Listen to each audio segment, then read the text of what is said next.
One. In 1776, a new world was created. A world where people were born equal to one another. A world where people could write, speak, and believe in whatever they wanted. A world where people were truly free. This world emerged during the American Revolution, a time where the historical constrictions of prejudiced classifications and the mistreatments of unfair societies had finally been extinguished.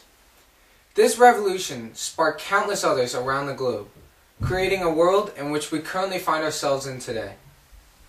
Yet these revolutions did not happen overnight, nor did they happen without great leaders guiding the revolutions into the right direction. Perhaps the most famous and most respected revolutionary leader is none other than George Washington.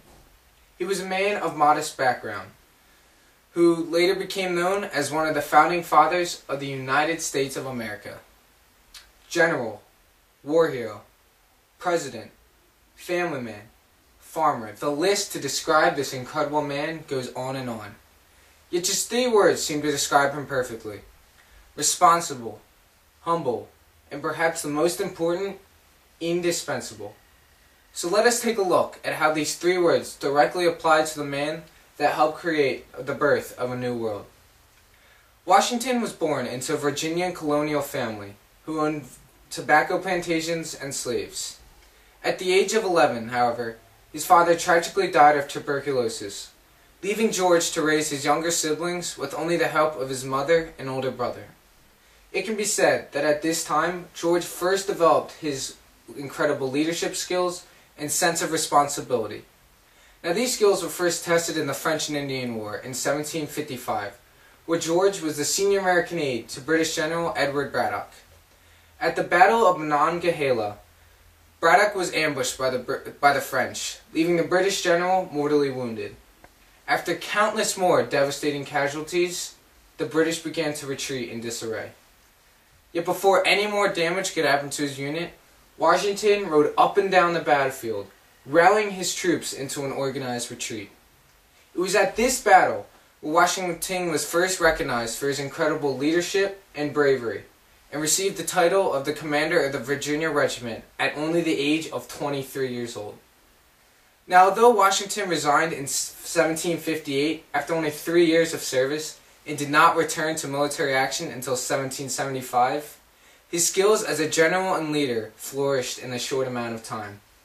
In these 3 years, he gained valuable military, political, and leadership skills that he later used in his most famous campaign during the American Revolution. He constantly showed toughness and courage, even in the most difficult situations, including disasters and retreats. Washington also developed a strong command presence, given his size, strength, stamina, and bravery, which he outputted in every battle he participated in. He also came across as a natural leader to his soldiers, as he was constantly with them and they followed him without question. It was these leadership qualities that made him so respected and loved by everyone he knew, and even those he didn't. Attributes that gave him the image today as our country's father. Yet perhaps his most respected quality was his humility. After he resigned his position in 1758, he returned to his life at home in Mount Vernon, trying to carry out his one desire to live peacefully with his family at home. Yet this did not last. His love for his nation and his sense of responsibility were too strong. He had to go back. He returned in 1775 to the army as the commander-in-chief of the entire Continental Army. It was Washington who crossed the Delaware River on Christmas Eve to surprise the British at the Battle of Trenton. Washington, who spent 6 months in the freezing cold at Valley Forge with minimal supplies. Washington, who defeated the British at the Battle of Yorktown, ending the war and giving the colonies their independence. Now, after defeating the world's strongest army, Washington could have become a god in the public's eye. Yet instead, he humbly stepped down from his position to return to home in Mount Vernon to carry out his one desire of peace. But again, this did not last. Once again, when his country was in political turmoil, Washington came out and returned from his private life. In 1789, he swore his oath as the first President of the United States of America. After all these years in private life, his fellow countrymen still knew that he was their first choice to serve their country.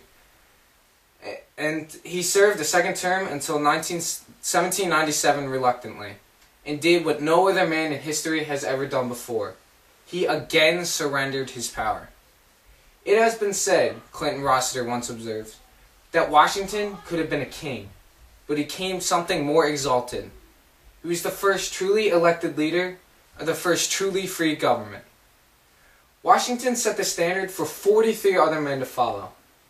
His policies, virtues, and traditions are still recognized and valued by every president who has ever served our country and ever will. He was a one of a kind. Very few people in history have accomplished half of what he did, been respected half as much as he was, and most importantly, loved and remembered half as much as he is today. He truly was indispensable. Bob Blythe once said that Washington was perhaps the one indispensable man among the founding fathers, but in reality, he is one of the few indispensable men in history. He gave up his entire life, not only for the country he was serving at the time, but every other nation that shared the same ideals. George Washington truly created a society of freedom and democracy, one that would not be the same without him today.